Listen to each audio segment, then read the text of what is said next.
खबर इस समय की आपको बताएं, एक ओर सियाद अहमी और दूसरी ओर निर्वाचन आयोग भयमुक्त और निष्पक्ष चुनाव को लेकर फेयर प्लेइंग फील्ड सुनिश्चित करने में जुटा हुआ और इसके लिए राज्य भर में प्रशासनिक टीम जांच पड़ताल में जुटी हुई और इसी कड़ी में धनबाद से एक कार से 71,97,000 रुपए की बरामदगी हुई है। तिलमच्चो इंटर डिस्ट्रिक्ट चेक पोस्ट पर जांच के दौरान ये बरामदगी हुई है। दूसरी ओर 1,07,10,320 रुपए की बरामदगी एक व्यवसायी के पास से हुई है। कारोबारी सुखदेव रजक के घर से ये कैश की बरामदगी हुई है। सूचना पर पुलिस टीम ने छापेमारी की गई। इस दौरान 2 लग्जरी वाहनों को भी जब्त किया गया। हालांकि अभी यह तय नहीं है कि क्या चुनाव को प्रभावित करने के लिए या चुनाव में उपयोग के लिए ये पैसे रखे गए थे। जांच जारी है। इधर केंद्रीय कारागार रांची में छापेमारी की गई। छापेमारी से हड़कंप मच गया। पूरा प्रशासनिक अमला एक साथ दनादन केंद्रीय कारा में पहुंचा और वहां क्या स्थिति है, किसी तरह की कोई अव्यवस्था तो नहीं, ये सुनिश्चित करने के लिए छापेमारी की गई। तो सहयोगी संतोष हमारे साथ जुड़ रहे हैं। निर्वाचन आयोग पूरा प्रशासनिक अमला ये सुनिश्चित करने में जुटा है कि चुनाव निष्पक्ष और निर्भीक संपन्न हो, मतदाताओं को किसी तरह का दबाव न हो, बल का दुरुपयोग न हो। किस तरह से कार्रवाई चल रही है संतोष? पूरे राज्य में क्या कुछ अपडेट है, ये जानकारी चाहेंगे आपसे।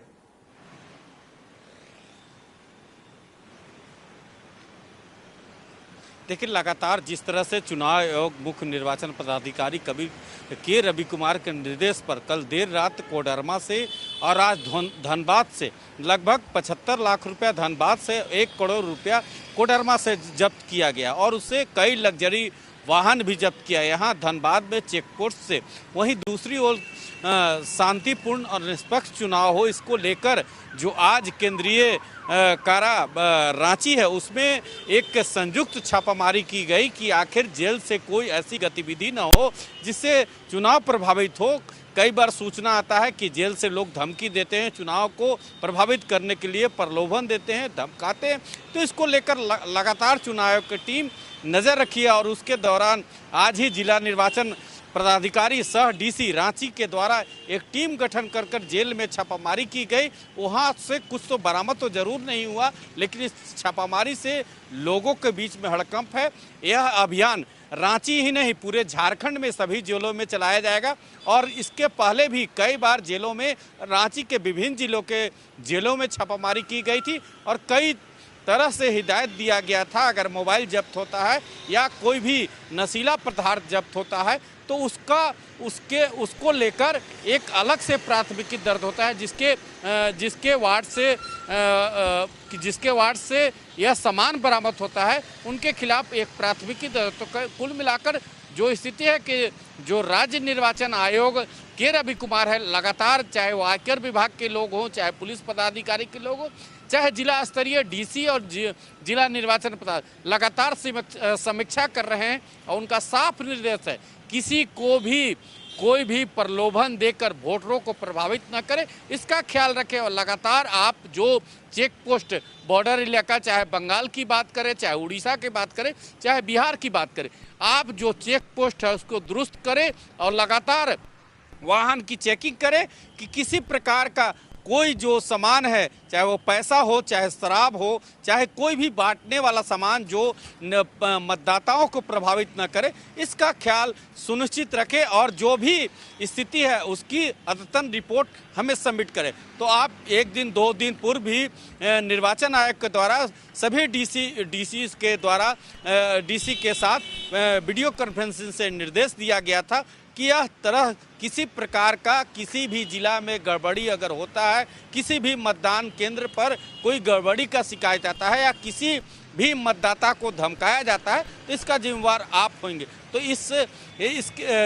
जिस तरह से मीटिंग रिव्यू किया गया और उसका नतीजा है कि आज धनबाद में, कोडरमा में आप जेलों में छापेमारी देख सकते हैं दीपक कि जिस तरह से लगातार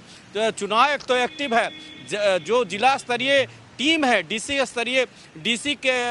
के स्तर पे कई अधिकारी लगातार चौक चौराहे पर वाहनों का जांच कर रहे हैं, किसी प्रकार का अवैध सामान नहीं जाए, अवैध कैश नहीं जाए, कि किसी प्रकार का कोई भी गड़बड़ी चुनाव में ना फैला पर हथियार नहीं जाए। तो इसको लेकर बॉर्डर पर तो लगातार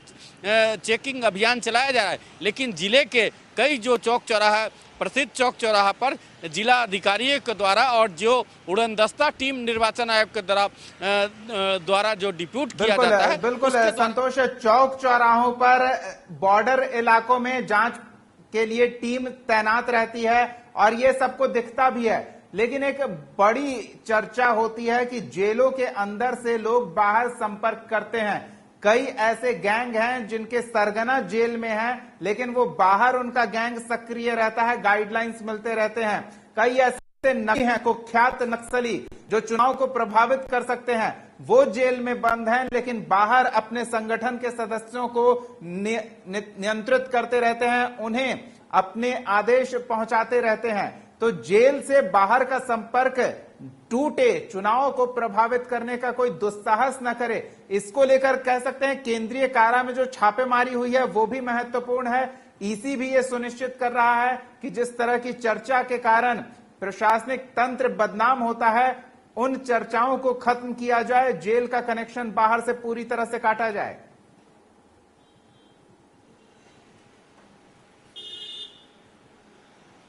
बिल्कुल, जिस तरह से लगातार नेताओं का घोषणा होता है कि हम जेल से चुनाव लड़ेंगे, तो जेल से चुनाव लड़ने का नतीजा है कि उनको नॉमिनेशन फॉर्म भरने के लिए इजाज़त होता है, लेकिन प्रचार के लिए उन्हें, जैसे आज ही जो आरजेडी सूची जारी की थी कल, और उसमें संजय यादव जेल से चुनाव लड़ेंगे। बीच में चर्चा था कि पूर्व मंत्री आलमगीर आलम जेल से चुनाव लड़ेंगे, और अमन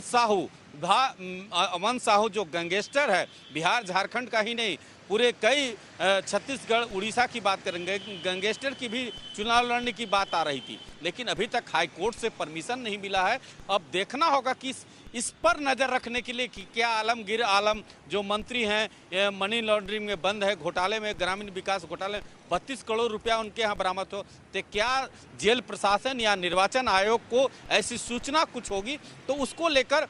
छापेमारी की है। तो कई तरह के इनपुट आते रहते हैं जेल प्रशासन के तरफ से या जेल आईजी के तरफ से। इसी आधार पर निर्वाचन आयोग के निर्देश पर यह छापामारी की गई है। इस छापामारी से जो नेता जेल से चुनाव लड़ेंगे उनके बीच में भी हड़कंप है, और जो जेल से बाहर अपने नेताओं को मैनेज, जेल के अंदर गुर्गों से मैनेज कराते हैं, उनके अंदर भी हड़कंप है। लेकिन यह छापामारी से कई तरह से मतदाताओं को जिस तरह से भयभीत ना हो, इसके लिए जिला प्रशासन और जो राज्य निर्वाचन आयोग है लगातार पहल कर रही है कि भय मुक्त होकर निष्पक्ष चुनाव कराएंगे। इसकी जवाबदेही मुख्य निर्वाचन आयोग डीसी को निर्देश दिए हैं कि आप किसी प्रकार की गड़बड़ी होगी तो इसकी जिम्मेवारी आप होंगे। जी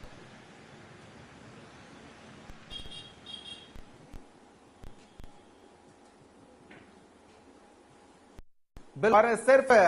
प्रशासन जो जिले में है उन पर ही ईसी ने आदेश जारी किया है, उनके लिए ही ऐसा नहीं है, बल्कि अलग अलग विभागों के, चाहे वो आईबी हो, ईडी हो, या फिर अन्य जो अनुसंधान की टीम होती है वो हो,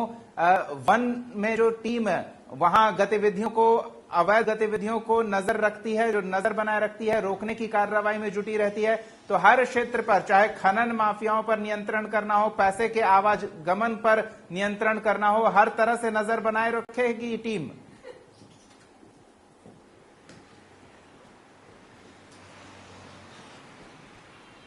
बिल्कुल, जिस तरह से जो बंद चेक पोस्ट हैं राज्य के अंदर, जो बॉर्डर इलाका है, चाहे जो झारखंड की बात करें या बिहार के बॉर्डर इलाका या उड़ीसा या छत्तीसगढ़ की बात करें या बंगाल की बात करें, तो जो बंद पोस्ट, जो चेक पोस्ट रहता है, उनको जो कुछ दिन पहले जो राज्य निर्वाचन आयोग के मुख्य निर्वाचन पदाधिकारी उनके द्वारा रिव्यू किया गया था, और इस रिव्यू में साफ निर्देश दिया गया था। उसमें ईडी के अधिकारी थे, इनकम टैक्स के अधिकारी से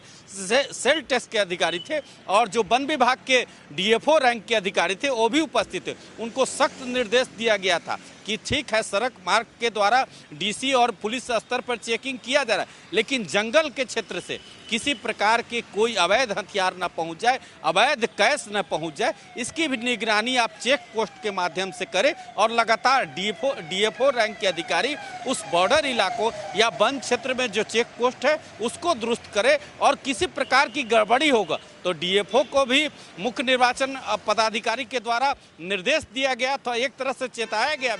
गया था कि आप किसी प्रकार का अगर वन क्षेत्र के चेक पोस्ट में गड़बड़ी होती है तो इसकी जिम्मेवारी आपकी होगी। तो कहीं ना कहीं पूरे आप जमीन से लेके जंगल से लेके आसमान तक इस चुनाव में निगरानी किया जाता है। जो नक्सल प्रभावित इलाके होते हैं उनकी मॉनिटरिंग हेलीकॉप्टर के द्वारा की जाती है। तो आप समझ सकते हैं किसी प्रकार का इस चुनाव में खलन न हो इसका ख्याल चुनाव के द्वारा किया जाता है और किसी प्रकार की गड़बड़ी न हो इसका भी ख्याल जंगल से, जमीन से, आसमान से, चाहे सड़क मार्ग, किसी प्रकार के कोई अपराधी या शरारती तत्व इस चुनाव में खलन न डाले इसका ख्याल पूरा रखा जाता है। जी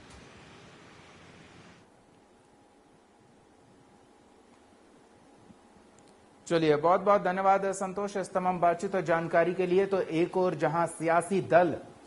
चुनाव में अपना दमखम दिखाने के लिए पूरी तरह से तैयार हैं, तो निर्वाचन आयोग भी ये सुनिश्चित करने में जुटा हुआ है कि सिर्फ दमखम दिखाया जाए, अवैध तरीके से धन बल का या बाहुबल का प्रयोग करके मतदाताओं को प्रभावित न किया जा सके, ये सुनिश्चित जा रहा है। और इसको लेकर टीम छापेमारी में लगातार जुटी हुई है। अलग अलग जगहों पर, अलग अलग चेकनाकों पर कैश की बरामदगी हो रही है। घरों में कैश स्टॉक करके रखने वालों की सूचना पर टीम वहां भी छापेमारी कर रही है और 1,07,10,320 रुपए नगद कारोबारी सुखदेव रजक के घर से बरामद किया गया है। इसके अलावा वाहनों की सघन जांच पड़ताल की जा रही है। अवैध तरीके से सामानों के लेन देन को लेकर हर तरह से प्रशासनिक अमला नजर बनाए हुए और इस बीच जेल में भी केंद्रीय कारा रांची होटवार, जिसकी ये तस्वीर आपको हम दिखा रहे हैं, वहां भी टीम ने छापेमारी की और छापेमारी से वहां हड़कंप मच गया। तो ये अलग अलग तस्वीर, नोटों की गड्डियां बरामद हुई है और लग्जरी कार बरामद किया गया है जिसकी जांच पड़ताल की जा रही है। फिलहाल ये स्पष्ट नहीं है कि इसका उपयोग चुनाव को प्रभावित करने या चुनाव में इस्तेमाल करने के लिए किया जा रहा था, लेकिन टीम जांच पड़ताल में जुटी हुई है।